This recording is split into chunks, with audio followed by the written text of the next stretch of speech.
मंडळी, प्रत्येक गाडीमध्ये एसी असतो, पण त्याचा योग्य वापर हा फार कमी लोकांना माहिती असतो.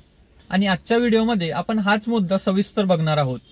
आपल्या एसी पॅनेलवरील प्रत्येक नॉबचं किंवा बटनचं मायलेज कमी न करता कसा यूज होतो ते आपण आज बघणार आहोत. व्हिडिओ सुरुवात करण्याआधी जर तुम्ही आपल्या चॅनेलवर पहिल्यांदा आला असाल तर नक्की सबस्क्राईब करा.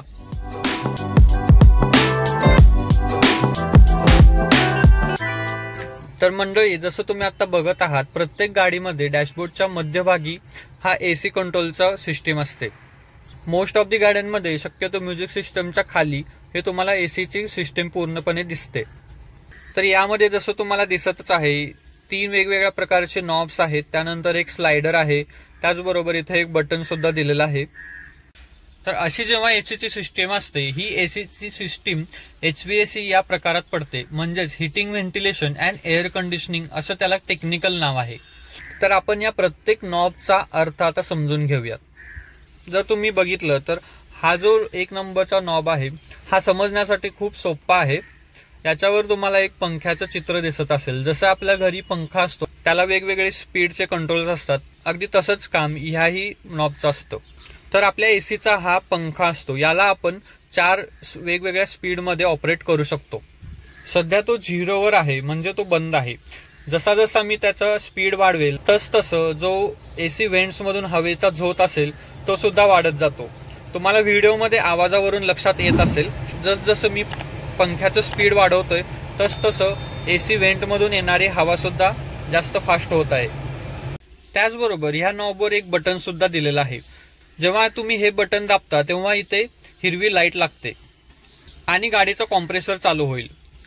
आता मी तुम्हाला इथे ते डेमॉन्स्ट्रेट करून दाखवणार आहे. आपण पहिला फॅन स्पीड थोडासा चालू करूयात. त्यानंतर मी हे बटन दाबल्यानंतर तुम्ही इथे बघू शकता हिरवी लाईट लागलेली आहे, म्हणजेच एसीचा कॉम्प्रेसर चालू झालेला आहे. त्यानंतर आपण दुसऱ्या नॉबकडे जाऊ. या नॉबवर तुम्हाला 2 वेगवेगळे कलर दिसत असतील. जोपर्यंत हा नॉब निळ्या कलरवर आहे तोपर्यंत एसी व्हेंट्स मधून गार हवा येणार, आणि जेव्हा तुम्ही हा नॉब लाल रंगवर न्याल तेव्हा तुमच्या एसी व्हेंट्स मधून गरम हवा येणार. तर अशा पद्धतीने आपण फिरवून आपलं जे गाडीचं टेम्परेचर असतं ते गार किंवा गरम असं कंट्रोल करू शकतो. तर आजकाल यासाठी बऱ्याचशा गाड्यांमध्ये ऑटोमॅटिक टेम्परेचर कंट्रोलर किंवा एक बटन सुद्धा दिलेलं असतं. जसं तुम्ही ते बटन दाबाल तसं गाडीच्या आतमधलं टेम्परेचर ऑटोमॅटिकली मॉनिटर होतं आणि बाहेरच्या टेम्परेचरवरून गाडी ऑटोमॅटिकली तुम्हाला तुमच्या आयडियल टेम्परेचरला सेट होते. मित्रांनो, तुम्हाला टेम्परेचर कंट्रोल करताना एक गोष्ट नेहमी लक्षात ठेवायची आहे. जेव्हा तुमचा हा नॉब मध्य किंवा त्याच्यापेक्षा जास्त टेम्परेचरवर जात असेल तर तुम्हाला एसी बंद करून ठेवायचा आहे, म्हणजेच कॉम्प्रेसर बंद करून ठेवायचा आहे. फॅन चालू ठेवला तर काही प्रॉब्लेम नाही, पण जर तुम्ही हा नॉब जास्त टेम्परेचरला ठेवला आणि कॉम्प्रेसर सुद्धा चालू ठेवला, म्हणजे एसी सुद्धा चालू ठेवला, तर तुमच्या इंजिनवर अतिरिक्त लोड येईल आणि त्याच्यामुळे तुमचं मायलेज सुद्धा कमी होईल. त्यानंतर हा तिसरा जो नॉब आहे तो वेगवेगळ्या व्हेंट्स मधून हवा कशी घ्यायची हे आपल्याला सांगतो. प्रथम हे व्हेंट कुठे कुठे असतात हे आपण पाहू. तर तुम्ही पहिल्या चित्रात बघू शकता, एक माणूस बसलेला दाखवलेला आहे आणि त्याच्या अंगावरती हवा दाखवलेली आहे. याचाच अर्थ इथे जे पुढे जे व्हेंट्स असतात याच्यामधून हवा तुमच्या अंगावर डायरेक्टली येऊ शकते. त्याचबरोबर ड्रायव्हरच्या साईडला किंवा पॅसेंजर सीटच्या साईडला सुद्धा हे व्हेंट्स दिलेले असतात. त्यानंतर दुसरं चित्र आहे, त्यामध्ये माणसाच्या पायावर आणि अंगावर दोन्ही ठिकाणी येत आहे. तर पायावर जी हवा येत असते ती शक्यतो इथून खाली एक व्हेंट दिलेला असतो. तर इथे जो खाली व्हेंट दिलेला आहे त्याच्यामधून पायावर हवा येत असते. त्यानंतर तिसरं जे चिन्ह आहे त्याच्यावर फक्त पायावर हवा येईल. त्यानंतर चौथं जे चिन्ह आहे त्याच्यामध्ये तुम्हाला पायावर हवा